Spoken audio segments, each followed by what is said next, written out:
Om Namo Bhagavate Vasudevaya.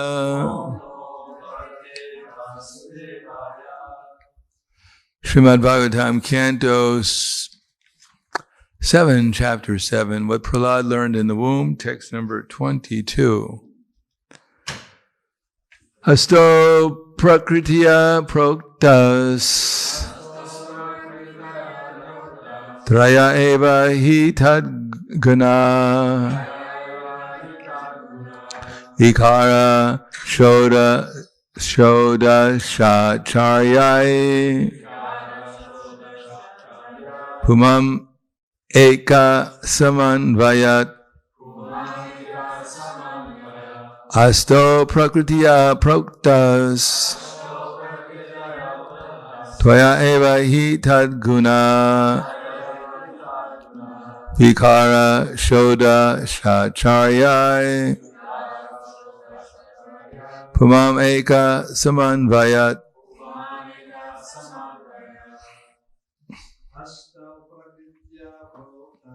Asto Prakritya Proktas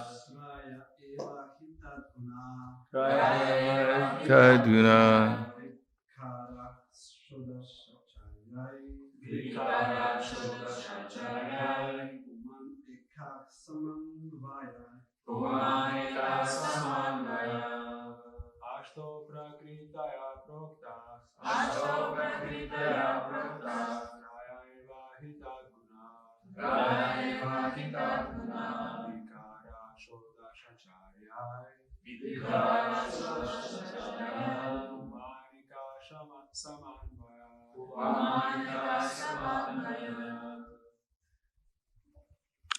Kami.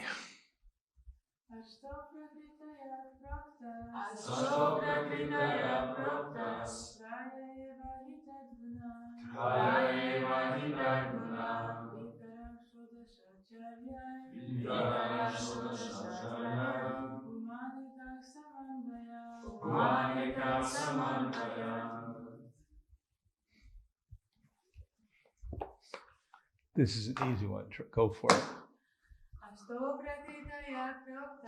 Asto Prakritya Proktas Traya Eva Hita Guna Vikara Shoda Shastrayai Pumameka Samanvayat. That didn't hurt, did it? It was good. Astau 8. Prakritya, material energies. Prokta, it is said. Traya, 3. Eva, certainly. He, indeed. Tatguna, the modes of material energy. Vikara, transformations. Shodasa, 16. Acharyai, by the authorities. Puman, the living entity. Eka, 1. Samanvayat, from conjunction. Translation and purport by His Divine Grace, A.C. Bhaktivedanta Swami Srila Prabhupada. The Lord's 8 separate material energies, the 3 modes of material nature, and the 16 transformations, the 11 senses and the 5 gross material elements like earth and water. Within all of these, the one spirit soul exists as the observer. Therefore, all the great acharyas have concluded that the individual soul is conditioned by these material elements. Just remember, Prahlad is speaking to 5-year-old children. So, since we're more than 5 years old, we should understand this easily.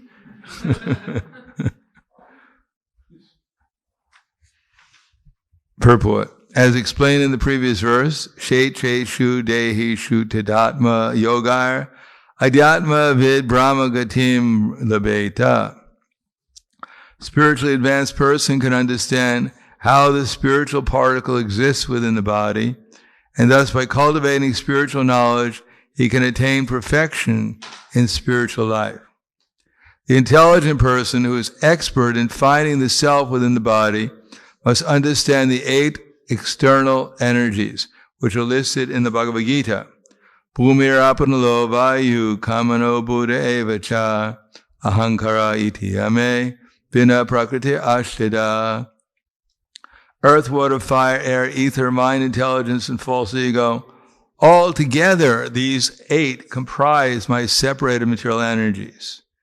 Bhumi, earth, includes all the objects of sense perception. Rupa, form, rasa, taste, gandha, smell, and shava, sound, and sparsha, touch. Within the earth are the fragrance of roses, the taste of sweet fruit, and whatever else we want. As stated in Srimad Bhagavatam 1.10.4, Sarva Kama Duga Mahi. The earth, Mahi, contains all our requirements. Thus the objects of sense perception are all present in Bhumi, or the earth. The gross material elements and subtle material elements, mind, intelligence, and ahankara, false ego, constitute the total material energy. Within the total material energy are the 3 material modes or qualities. These qualities, sattva gun, rajagun, and tamagun, belong not to the soul, but to the material energy. It is because of the interaction of these 3 material modes of nature that the 5 knowledge-gathering senses, the 5 working senses, and their controller, the mind, are manifested.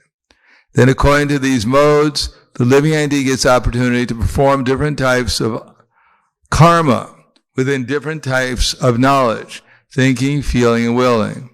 Thus the bodily machine begins to work.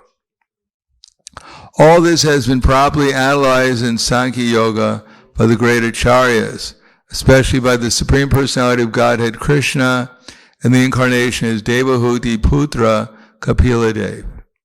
This is indicated here by the word acharya. We need not follow anyone who is not an authorized acharya. Acharyavan Purusho Veda.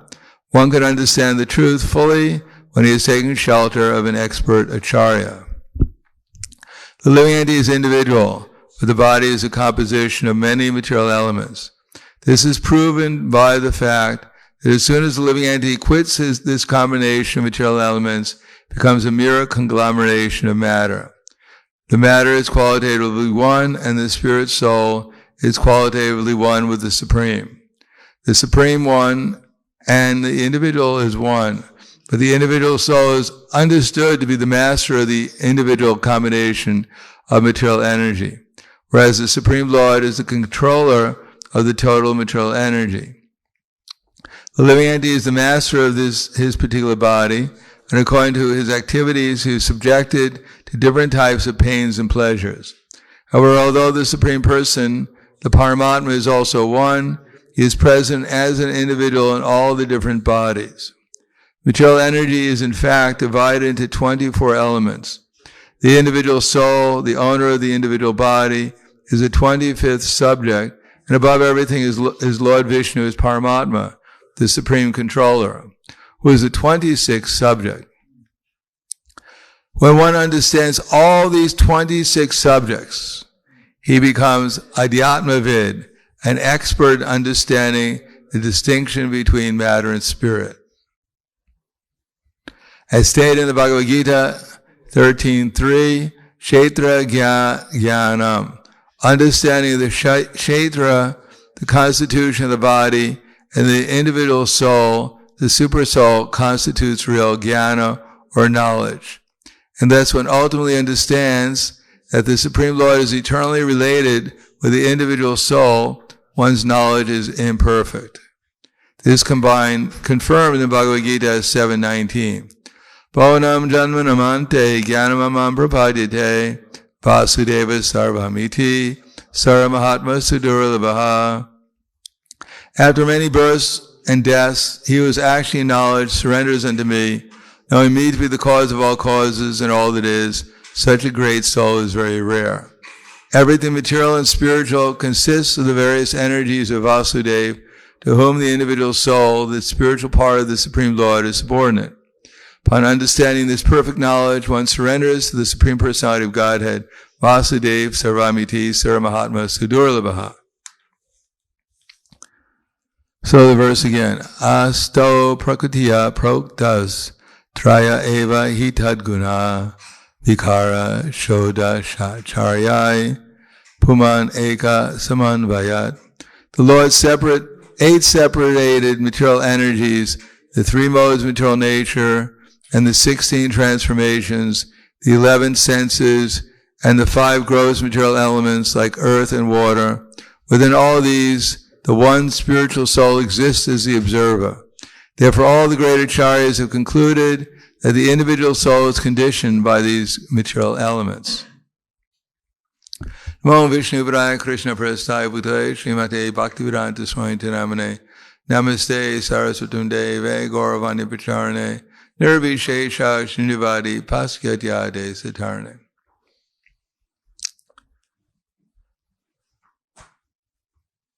We constantly hear that we're not this body,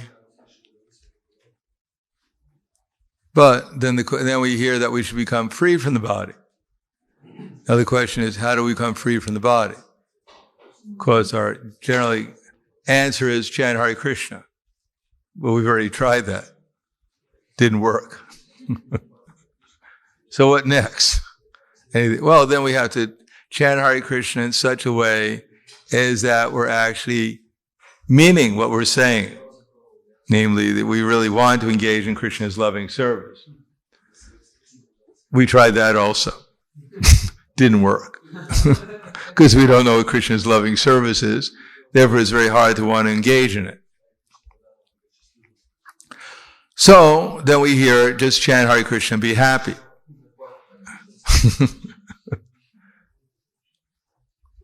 Hopefully we tried that. Or we tried it for 5 seconds and we figured, I don't know what that means either. So here it explains how we can understand things a little bit differently or see things from a different point of view. As a matter of fact, that's why we have the Srimad Bhagavatam class, is to see things from a different point of view than we're already seeing them. If you attend this class and you walk out of here and you see things exactly as you saw them before you came to class, then I wasted my time and you wasted your time too. That if you were sleeping, at least you got some rest. Then it wasn't a complete waste of time. So here it mentions that there are different elements. Now, most of the time we're not aware of what they are, especially when it gets subtler. That there are the 24 elements which are composed of the 5 gross senses, well, the 5 elements, earth, water, fire, air, ether. And then we have these subtle sense objects, sense of taste, sense of smell, sense of touch, etc. We have the working senses, so that comes out to 15. And then we have the 3 subtle senses, mind, intelligence, and the false ego. That's another 3. And so if there's 24, we've gotten up to 18. And that means we need another 6. So what are those other 6? Well, we have the gross senses, the 5 sense objects, the 5 working senses, and what else? Knowledge acquiring sense. And so and then we have the mind, intelligence, and false ego. So that would be 23. Mind intelligence. Where's the 24th? Is that, I think they said that soul is the 25th and the super soul is the 26th.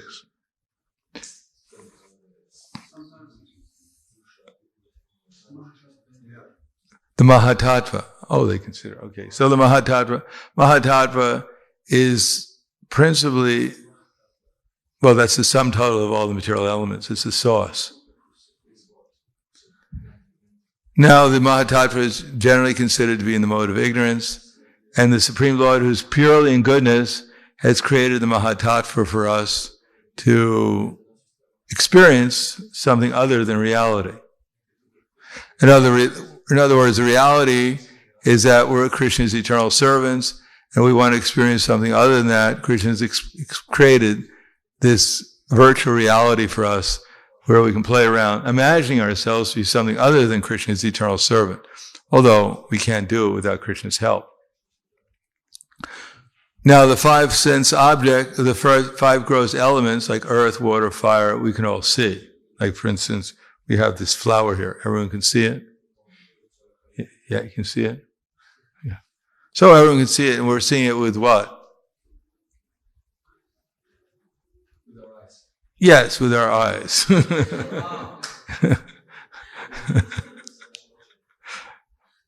Maybe we're not 5 years old yet. We're seeing it with our eyes, yes. So that's a subtle in what we're seeing, right? So we're seeing it with that. That's a knowledge acquiring sense. And vision is one of the sight. So that's three of the five gross ones. And I had to move it up for you to see it. So that's an active sense. Now we're seeing it with our eyes. Now, if you close your eyes, and everyone close their eyes. I'm watching. I'm not going to close my eyes. Now imagine seeing that same flower. You have your eyes open. So imagine seeing the same flower. And what color is that flower? Everyone agrees it's purple? What's that? What color do you see it as? Do you? Actually, really? Something like that. Okay, so black is a nice color too. There's no absolute color. So now close your eyes and see the flower again. And change the flower to yellow in your mind.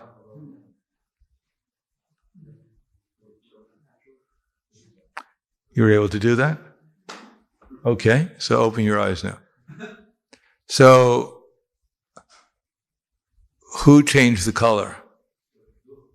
How did you change the color? How did you change the color? What did you use to change the color? What's that? No, you changed the color within your mind. What did the mind saw it, when your mind saw it, it was the color purple. So you had it, when you changed it, what did you use to change it? We had stored yellow color. What's that? We had stored yellow color. But how did you change it? Just like if say I have the saffron dhoti on, but I also have a kind of a whitish one. It has to be dyed, by the way. Now, in order to change it, I have to do something, right? It just doesn't, it's there, therefore I'm wearing it. What did I use to change it? What's that? Color. Really? From the great ocean of color. Believe it or not, we use our intelligence to do it. Without using our intelligence, how could we have done it? First of all, without using our intelligence, we can't do anything. Intelligence is above everything. And just to see this, just for me to pick it up, requires intelligence. I could have tried to go like this. Well, what are you trying to do? I'm trying to get it. Well, why don't you try like that? Well, I never thought of that. That's a good idea. You're my guru. So it requires intelligence just to pick the flower up. Just to tell you to ask you to look at the flower requires intelligence. For you to look at the flower requires intelligence. For you to close your eyes and imagine the flower requires using the mind also. But specifically the mind in the absence of the gross senses to think about the flower. So now, out of the 6 senses, now we're only using the mind to think about it. And intelligence. Now, to change the color, we can't do it with our mind.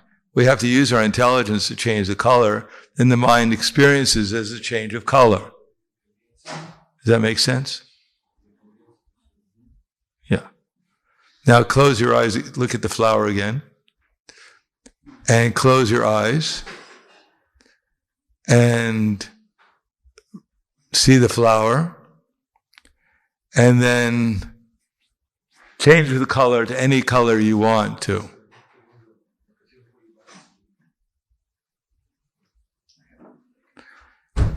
Okay, what color did you change it to? Red. What color did you change it to, Ananta? Blue. And yourself? Green. So now, as we've already concluded that it took intelligence to change it, but who changed it? Now we're getting really subtle. Who actually changed the color? What's that? The mind. Let me meet your mind. What does your mind look like? Did you watch the mind change it? How do you know it was the mind? Yeah, well, look at that. He's changing it again. Stop him. Well, how do you know it was the mind that changed it? What's that? That's the question. That is the question. Who changed it? What's that? You changed it. How did you change it? With your intelligence. Where did you get the intelligence from?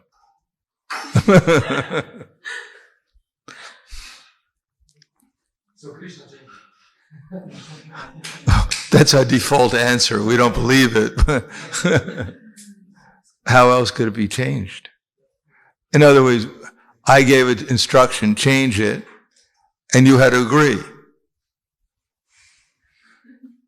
Isn't that right? You said, no, I'm not doing it. It's going to be the same color, doesn't matter what he says. I'm not listening to him at all. I like that color, I'm not changing it. No, actually, subtly, we have to desire. Now, let's try the same thing again. Here, look at the flower. We already lost one of our devotees. Too much. Now look at the flower, see the color, and then close your eyes and see the color. Now I'm going to say, change it to yellow. And you're going to say, I'm not going to do it. I'm not going to do it. I don't desire it. I don't desire it.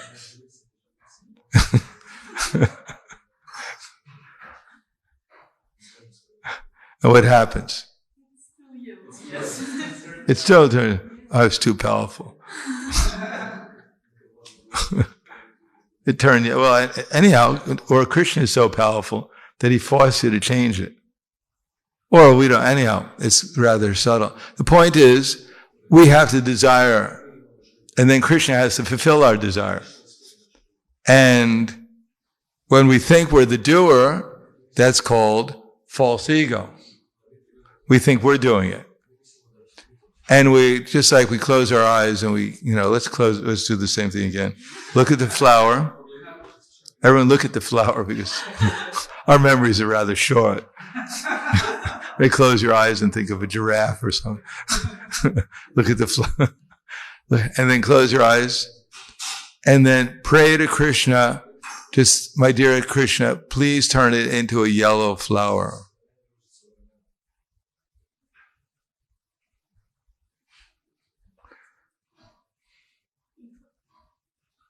What happens? What's that? So shall surrender we are. It stays purple when we're trying to pray that it becomes yellow. Anyhow, it's revealing at least. All right, well, just close your eyes and see purple. Just see a yellow flower now.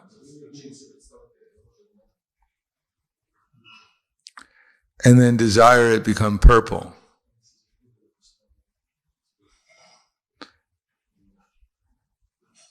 Does that work? Yeah. Okay, so we're desiring. So actually we're desiring, but we're not creating. In other words, we're desiring, and Krishna is changing. He's creating according to what we desire.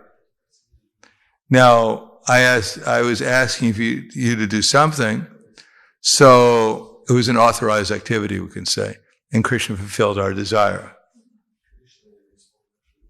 Now, if I say, close your eyes and think of the flower and make it into real flower that everyone can see right now.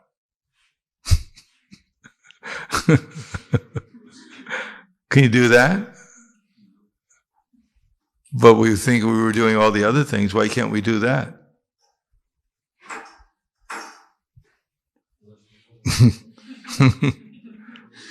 Can anyone answer, why can't we do it? We thought we created the yellow flower.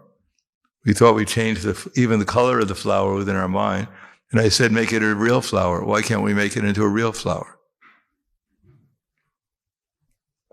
Because it's not our field of influence. Yeah. Well, why couldn't Krishna do it? He doesn't care about it. Well, we could say it's not within our sphere of influence, or we don't merit it. Now, there are people who can do that, who could actually manifest from their mind, like Kardama Muni. He manifested from his mind entire city. But we're not so qualified. But did Kardama Muni actually manifest the city? Who manifested the city? Krishna. Well, you're a little, that seems so convinced. Krishna actually manifested the city from his mind. Now, do we manifest anything from our minds? Or our intelligence? For instance, our intelligence and our desire. Because Prabhupada writes, we work not with our gross senses, we work with our mind and intelligence. So what does that mean? That means that before we do something, we create and we decide. Yeah, we have to be able to see something before we do something.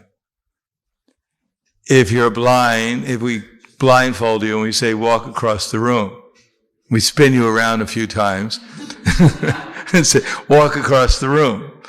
Don't worry, we have a stretcher and we have an ambulance waiting on the outside in case something goes wrong. Because you can't see, you don't know what to do. So we have to be able to see, and then when we see, we have some assurity that we know what to do. Even blind people, when they can actually see in different ways. They can more or less feel where the walls are sometimes. They may take a stick and they know how to tap it to know what objects are there. So they have a different way of seeing, but they won't go forward unless they can see somehow or another. So first of all, we have to see, like before the creation of the universe, Krishna revealed to Brahma within his mind what he wanted him to do. Brahma just didn't one day wake up and say, yeah, let there be a universe, and threw it out there. No, he had to tell Brahma what he wanted created, and he had to give the instructions of what to do, how to do it. And when Brahma could see what the creation was about, that was called the first creation within Brahma's mind, then he was able to make the second creation with what we see now. Similarly, our first creation is with our intelligence, and then we can see it with our mind. Our intelligence creates the mental image of it, and then we can do something about it. Now the question is, above this all is the modes of material nature, because there has to be some impetus. Why do people do anything, want to do anything? What's the impetus? In case we're not aware of it. What's our impetus? Why do we do so? Just like we're sitting here, and after the end of class, we say, Grantaraj Srimad Bhagavatam Ki Jai. Why don't you just sit there? Well, maybe we will sit there. I don't know. Maybe if I ask you to get up, I will stay seated. Why do you get up? What's the impetus? No one knows. We don't know what we're doing, why we're doing it. We're just flying blind. What's the impetus? Knowledge. Knowledge. What kind of, okay, knowledge in what? So when you get up from here, what kind of sambandha gyan is it? What kind of sambandha gyan is your impetus to get up? To get up or to be here? No, to get up at the end of class. I mean, why do you get up? Why don't you just sit there?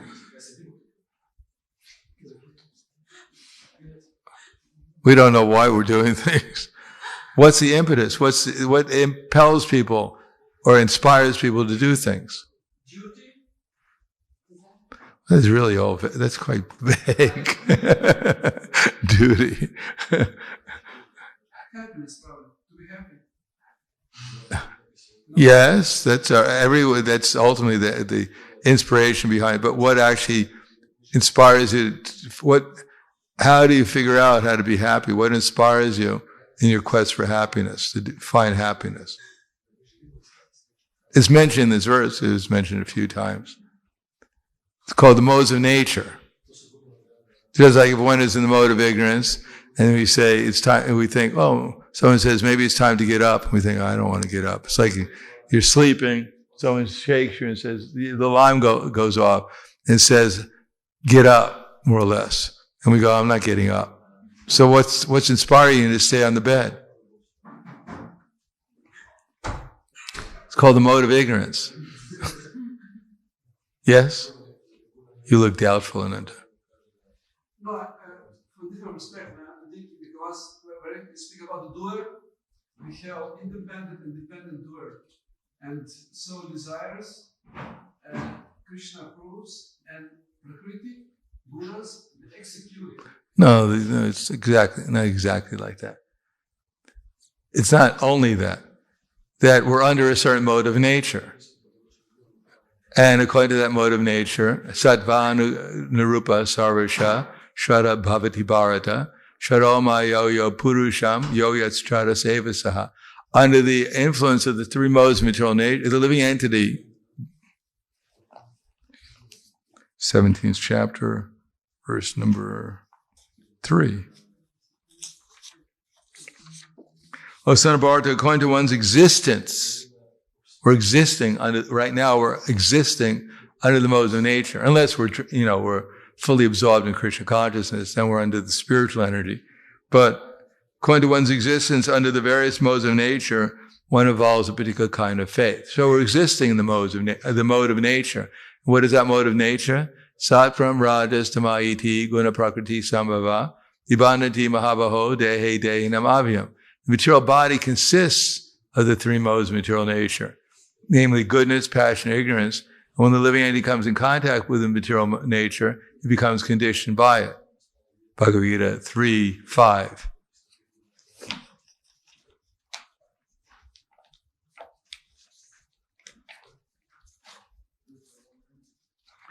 Just to confirm I gave the right.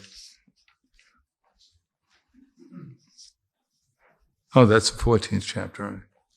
Wrong. Three modes of material nature. That is 14.5. Material nature consists of three modes: goodness, passion, ignorance. Living entity comes in contact with nature, Almighty Om. It becomes conditioned by it, by these modes. So we're in contact with material nature. And, as I said, 3.5, everyone is forced to act helplessly according to the qualities it is acquired from the modes of material nature. Therefore, no one can refrain from doing something, not even for a moment. So we're put into these modes of nature called this material body, and our senses, mind, intelligence conditioned by these modes. And therefore, when we're in the mode of ignorance and we hear the alarm clock, if we're really covered by it, then we may just go back to sleep because we're influenced by the mode of ignorance. It's impelling us to go back to sleep. We think we're going back to sleep, but actually it's the mode of material of ignorance which is impelling us to go back to sleep.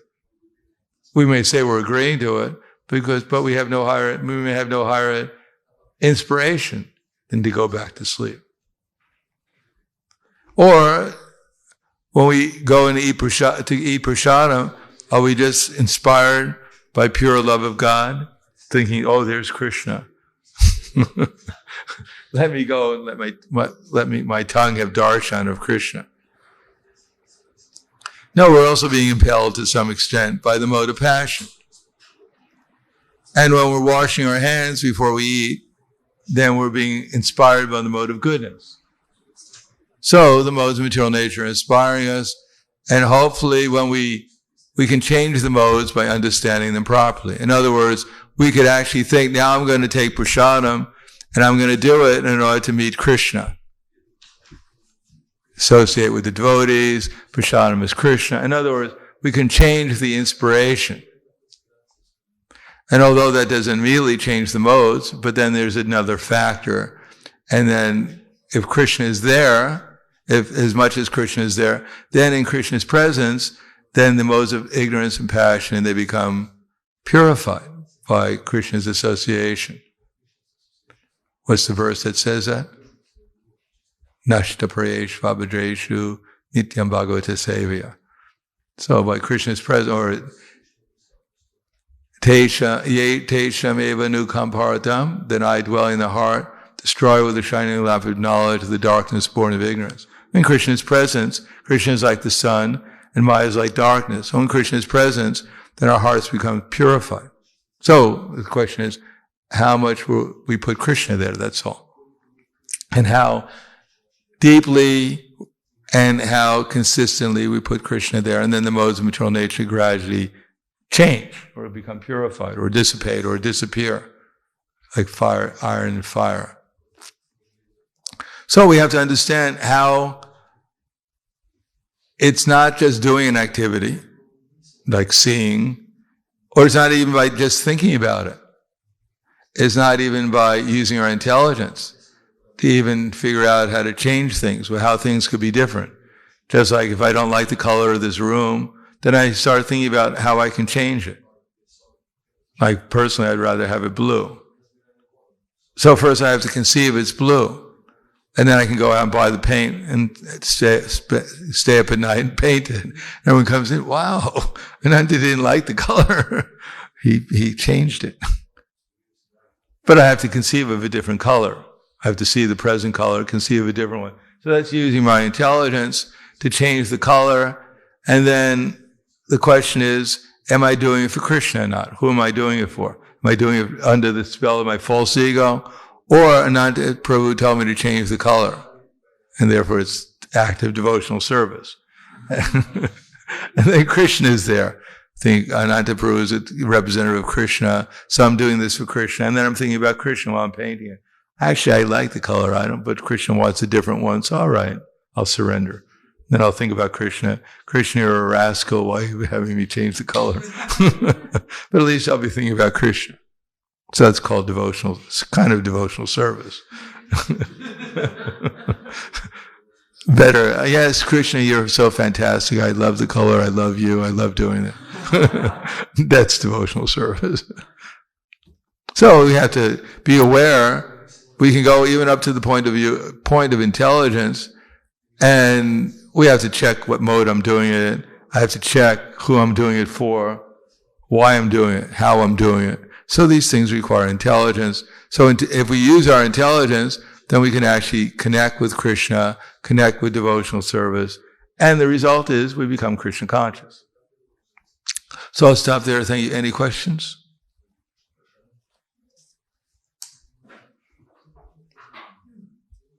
Mike.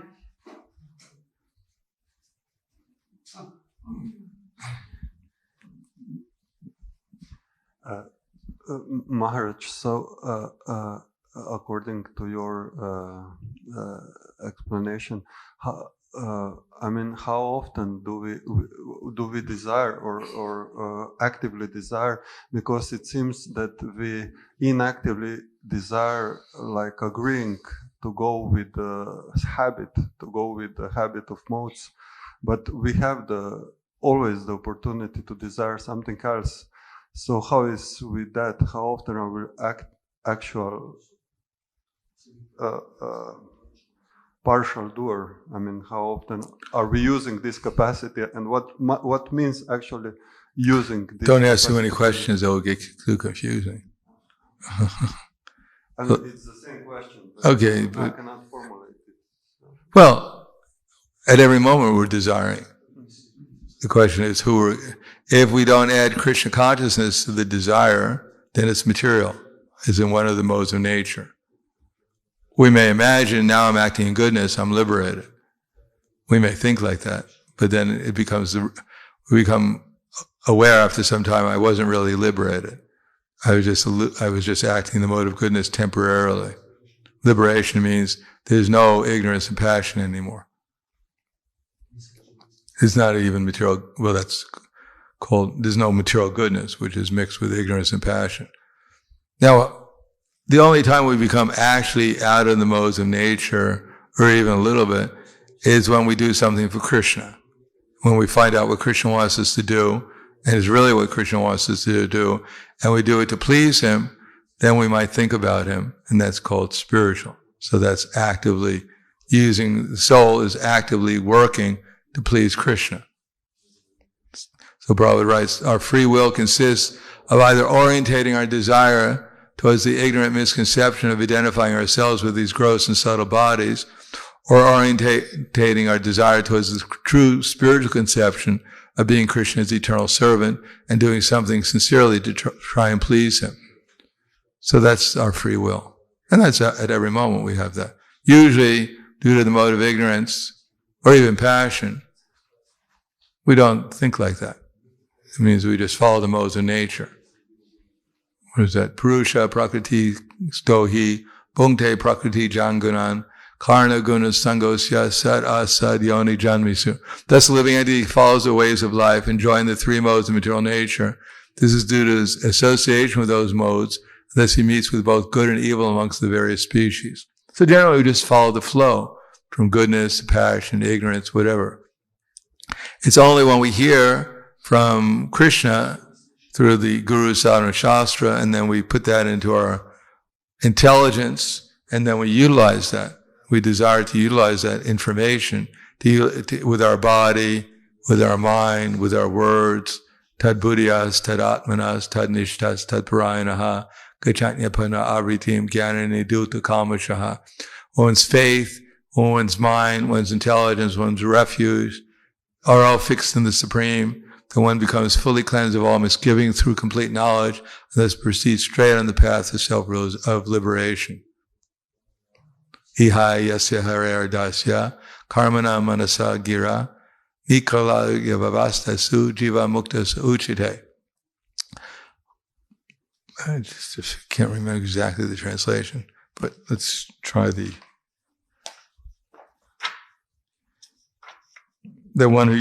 rough translation. One who utilizes his body, mind, and words in Krishna's service, he's liberated soul, even in this world.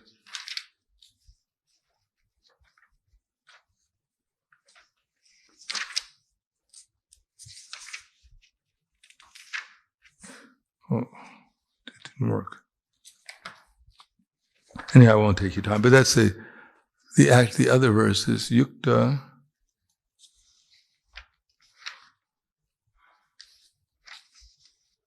Here it is. See, there is a God, he reminded me. A person acting in Krishna consciousness, or in other words, in the service of Krishna, with his body, mind, and words, body, mind, intelligence, and words, is a liberated person, even within the material world, although he may be engaged in many so-called material activities. So we got to add Krishna there.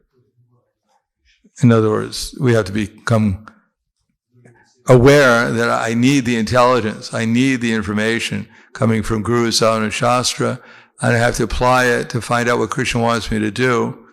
And then that's called sincerity. And then when Krishna gives me intelligence, this is really what he wants me to do, and I do it to please him with my body, mind, and words, that's called devotional service.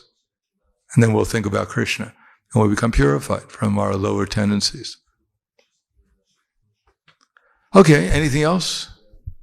Does that answer your question?